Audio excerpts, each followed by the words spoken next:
Oganic Farm7 starts with the soil, so we grow soil rejuvenation crops that enhances moisture retention, and that is being climatic smart. So that is sun hemp, velvet beans, cowpeas, as well as buckwheat and alfalfa. So these, we use them to rejuvenate poor soils and improve water retention and also the erosion of topsoils. Then we also have fruit trees that are designed in such a way that to combat climate change. They're evergreen. They're also selected in such a way that they can grow under different climatic conditions that fluctuate, but they'll still be able to produce and give you yield as a farmer, which is quite very sustainable.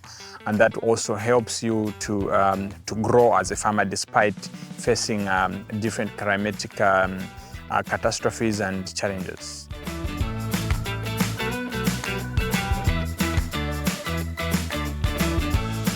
I would say it in two ways. Number one, from the negative side, we've had heat waves. We have icy rains that have damaged the crops, and when you are hit with a heat wave and the plants at the stage where they are fruiting and flowering, they normally abort the flowers.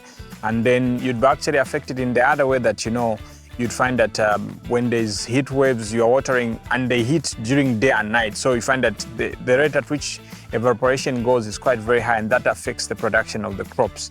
Then from a positive side, this creates demand for climatic smart crops that can actually grow under different climatic conditions.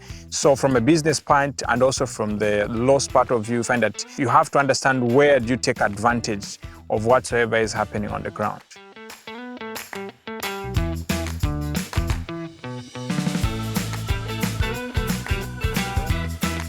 So one is we've worked on building our soils to be able to retain more moisture and also nutrients, and also to feed our crops using plant-based nutrients, like we make our own fertilizers.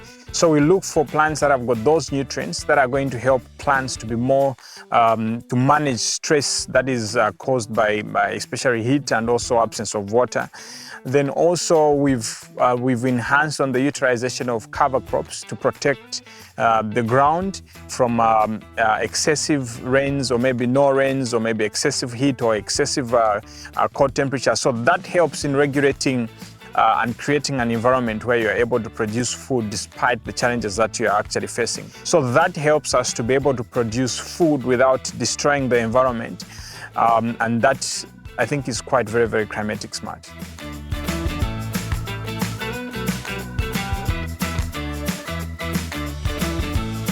Because of the changes, you'd find that pests also come with the climate that is there. If it is too hot, when it is too cold.